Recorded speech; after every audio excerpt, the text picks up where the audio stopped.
Bonjour. Dans le cadre de l'aménagement de la seconde phase de la ligne grande vitesse Rhin-Rhône, Réseau Ferré de France souhaite révéler et partager les secrets des territoires concernés par le passage de la future ligne, ici, à Collonges-les-Premières. Nous fouillons votre passé. Telle est la devise de l'Institut de recherche archéologique qui réalise les fouilles en amont.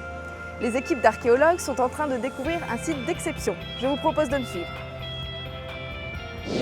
Le site de Collonges-les-Premières est exceptionnel parce qu'il présente sur plus d'un hectare une forte densité d'éléments architecturaux supposant une fortification du Xe siècle.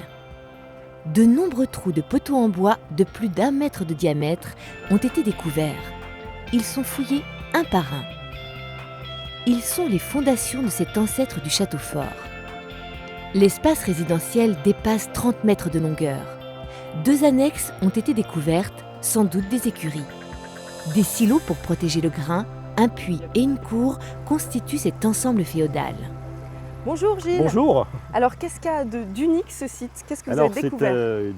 C'est découverte exceptionnelle en fait de captage de sources qui daterait du Xe, XIe siècle. Très bien, vous allez nous en parler tout à l'heure, mais vous connaissez sans doute Aldo Gravotin? Bien sûr, oui. Eh bien, il va nous expliquer que sans l'aménagement de la ligne grande vitesse, eh bien, pas de fouilles, pas de découverte. Réseau Ferré de France a mis en place depuis 2003 un partenariat étroit avec l'INRAP dans le cadre réglementaire préalable à tout projet d'aménagement, en collaboration avec les acteurs locaux que sont la profession agricole et forestière, de façon à leur permettre d'intervenir efficacement et rapidement sur le terrain. En tant qu'aménageur, on veut aller au-delà de nos obligations réglementaires en favorisant la connaissance du patrimoine historique et en voulant le faire partager au plus grand nombre. Alors comment on décide de fouiller telle ou telle parcelle? Alors les parcelles sont diagnostiquées, c'est-à-dire l'ensemble du tracé de la LGV va être diagnostiqué à l'aide d'une pelle mécanique. C'est 2 archéologues en fait qui suivent une pelle mécanique et qui vont trouver des structures. Ensuite, il y aura des rapports de fouilles qui vont être, des rapports de diagnostic qui vont être établis. Et c'est le service régional de l'archéologie qui envisagera s'il est nécessaire de fouiller ou de ne pas fouiller. Et là, justement, c'est un site qui a été choisi pour être fouillé parce qu'il est très riche. Et les datations aussi de ce site étaient intéressantes puisqu'on se situait donc autour de l'an 1000, à la fin du Xe siècle. Qu'est-ce qu'on sait d'autre sur cette population qui vivait ici? Donc on est ce qu'on pourrait appeler soit sur un habitat aisé ou un habitat aristocratique. Alors ça se traduit par la dimension des bâtiments.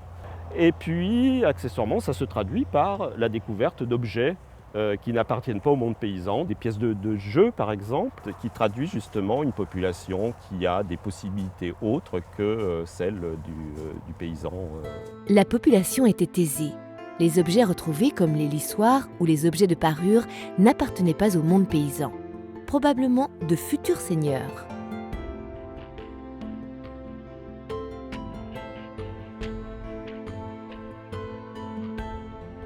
On est tombé sur une structure qui est particulièrement intéressante avec ce bassin rectangulaire et on a les pièces de bois qui convergent. En fait, ces pièces de bois, on est ici sur la couverture de la conduite d'eau et si on regarde de manière plus précise, notamment par là, on s'aperçoit qu'on a des planches qui partent à la verticale. Donc on a vraiment un conduit qui amène de l'eau vers ce bassin. À quoi il servait? Parce que du coup, il y avait de l'eau de source pas loin d'ici. Donc là, je pense qu'on n'est plus sur le quotidien, mais on a peut-être une installation qui est peut-être associée à une activité artisanale. Donc les bois vont nous donner une datation encore plus précise.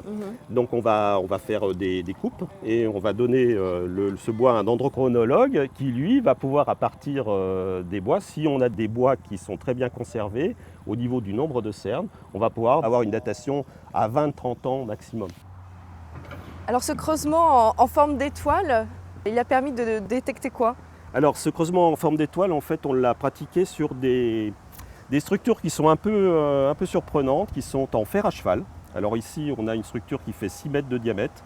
L'hypothèse que j'émets pour l'instant est que ce soit en fait des structures qui soient liées au séchage ou au fumage de l'alimentation, soit du poisson, soit de la viande rouge.